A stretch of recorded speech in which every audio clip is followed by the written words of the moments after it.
The objectives of this training are to provide an update, to receive information on recent HIPAA and security issues and the corrective actions taken to address these issues within the Public Health Department, to increase your awareness around cybersecurity, and to identify how to report compliance, privacy, or security issues.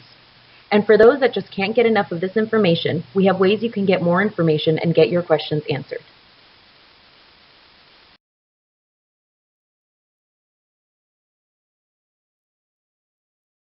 This slide spells out the HIPAA training and administrative requirements for the public health workforce, as well as business associates working with PHI on behalf of the Public Health Department. Protected health information can be either in hard copy or electronic form and includes sensitive personal health information. Protecting PHI also helps prevent identity theft, as breaches containing social security numbers, patient name, and other personal information can lead to identity theft. A formal breach assessment process is required by law and will be described in greater detail throughout this presentation. This slide explains about the penalties associated with HIPAA violations. Under civil penalties, up to $25,000 per event, improper disclosure of PHI, may be assessed. In addition, HIPAA carries criminal penalties that could be up to a $50,000 fine and up to 1 year in prison for knowingly obtaining and disclosing PHI. The fines and imprisonment accelerate quickly depending upon the severity of the act and the intention to profit from the disclosure of PHI. There have been recent cases in Los Angeles where several staff members were discharged because they violated their internal policies and HIPAA to review patient information on celebrities being treated at their healthcare facility.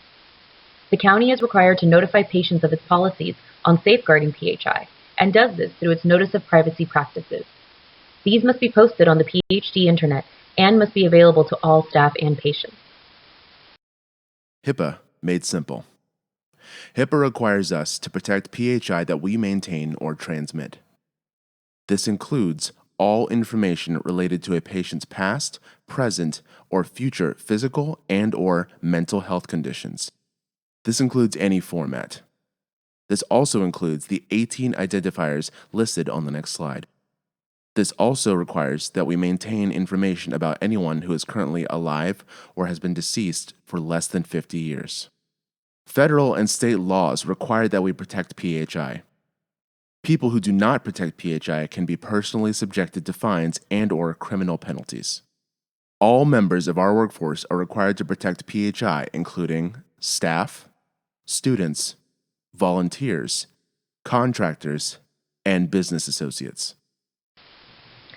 This is a review slide to remind us about the major elements of the Health Information Portability and Accountability Act, commonly known as HIPAA.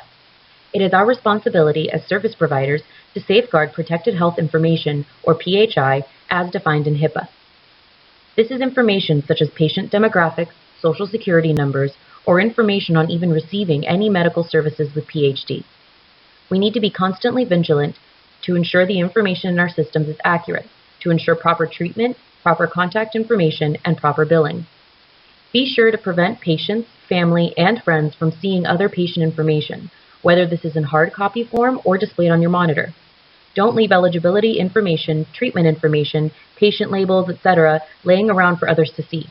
When leaving your desk, put PHI in your desk drawer or turn or cover your desktop. Only discard PHI in shred bins, not regular recycling bins, as regular recycling bins are not secure and others can access this information. As defined here, a breach is the unauthorized release, whether intentional or unintentional, of PHI. If a breach occurs, PhD is required to notify the patient as soon as feasible and also to report the breach to the Department of Health and Human Services, OCR. This slide is meant to remind us that we all must work together to ensure HIPAA compliance. Every one of us has a role in reporting and preventing violations. If you have any doubts whether or not a violation has occurred, please contact your supervisor, the privacy officer, or the compliance officer. Anonymous and confidential reporting is available to you through the PhD compliance program.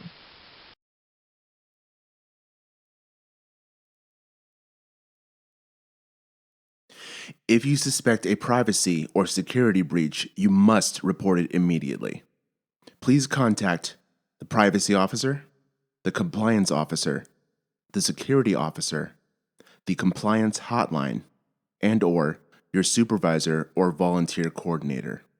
Our policies prohibit anyone in our organization from retaliating against you because you reported, and you can report anonymously.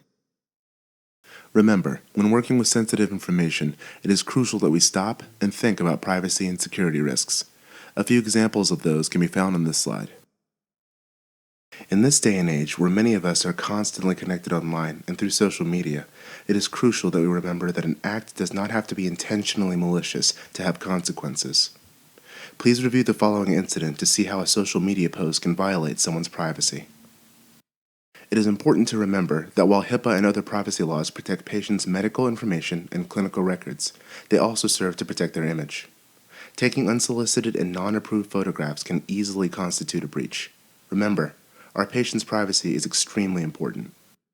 Public Health Department employees and staff should never photograph, record, or videotape activities or individuals without explicit written consent and approval from the risk management team. We should also encourage patients and visitors to not take photographs at our facilities unless they can guarantee everyone in the photo or video has agreed to be a part of it. Again, we encourage Public Health Department employees to stop and think. Below is a list of things to consider before deciding to take a photo. While this list is not exhaustive, it's a good place to start. As the way we do business and communicate changes, the Public Health Department is working to address alternative means of communication. We value our clients and patients. Valuing clients and patients means that we recognize we are here to serve. We do all we can to identify and meet their needs. We treat each person with respect, dignity, courtesy, and understanding. We deliver culturally sensitive and respectful service in a friendly and helpful manner. To help you identify possible privacy breaches, please read through these scenarios that have occurred here at the Public Health Department over the past 2 years. Here are some more examples where protected health information has been put at risk, in some cases by not following the PHD's secure email protocol.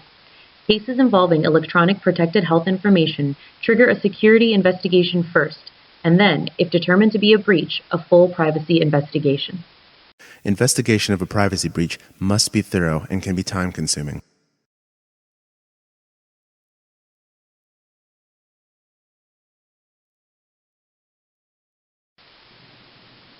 This slide shows the number of impacted individuals is increasing due to the use of electronic protected health information, or electronic health records, in just 1 year.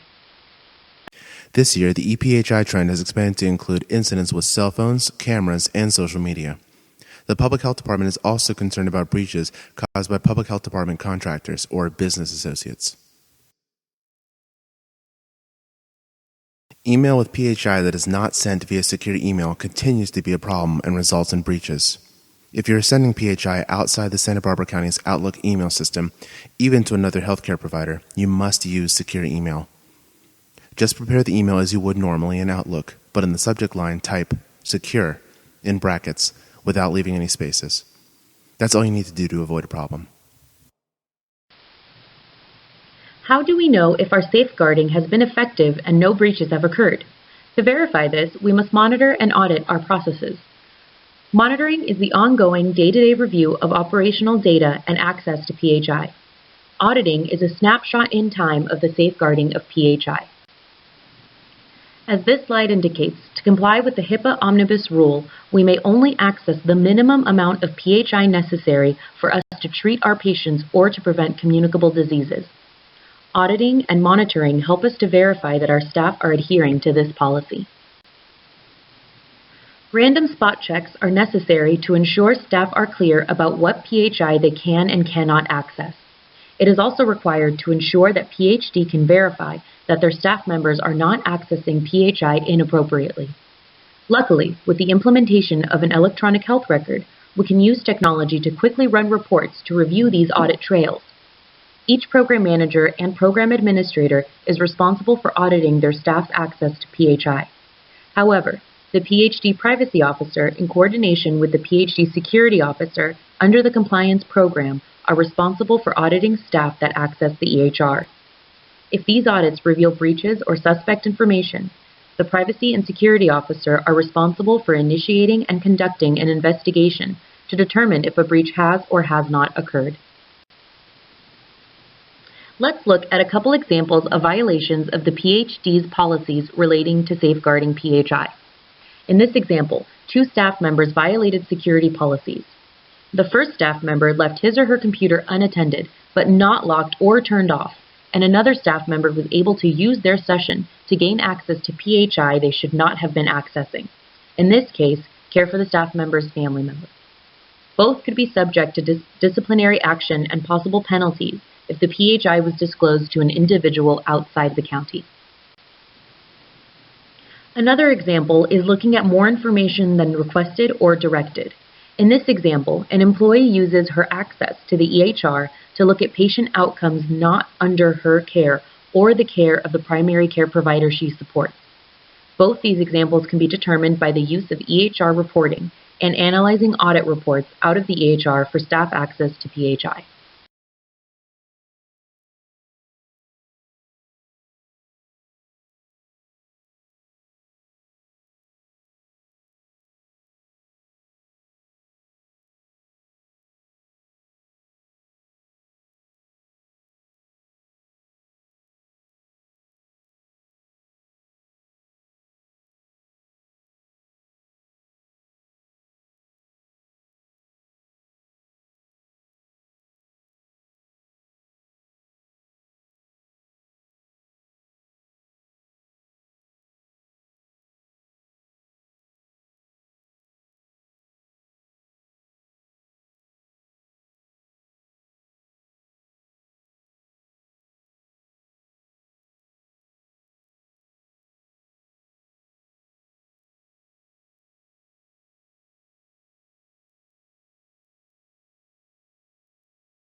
As shown in this slide, there are many ways to report privacy or security violations. We encourage all staff to report this information confidentially using Form HCS 535 found on the county intranet. Once completed, submit the report to your supervisor, the privacy officer, or security officer. With your contact information, we can follow up with you for any clarifications and on the outcome of any investigation. However, if you want to report anonymously, you may also use the Compliance Program Reporting Form on the PhD website at www.countyofsb.org/PhD. In either fashion, you are protected from harassment in reporting these violations by the PhD's anti-harassment discrimination policy as outlined in the PhD's compliance plan. To summarize this training, the HIPAA Omnibus Rule modified elements of HIPAA and the HITECH Act to strengthen protections on the safeguarding of PHI. As a result, staff are cautioned and reminded that their activities will be monitored and audited to ensure they are compliant with these new requirements. Protect your login and password information, and do not share this with anyone. Make sure PHI is safeguarded by following policies to lock your computer when not in use, return hard copy to proper storage when complete, and do not leave anything accessible at your workstation when you are not present. Review only PHI for which you have authorization and direction. Do not let curiosity cause you to review PHI that you should not be accessing. Our patients expect us to ensure we are trustworthy when safeguarding their PHI. Here's the contact information for the PhD compliance, privacy, and security officers. Please do not hesitate in contacting them if you have questions or need guidance. Thank you for attending this HIPAA Omnibus Rule update. Please make sure you complete the HIPAA Update Acknowledgement Form and send it to PhD Compliance Reporting at sbcphd.org. In order to document completion of this training, you must complete an online evaluation or quiz using SurveyMonkey. You must achieve a score of 80% or higher. There are multiple choice questions. Please click on the hyperlink in this slide to access the survey. And if you're not able to access the survey through this hyperlink, you can cut and paste the hyperlink into your internet browser to access the survey. Those that fail to achieve an 80% should correct their answers and retake the evaluation immediately, or they'll be contacted to retake this test. Here are some additional resources regarding security and PHI.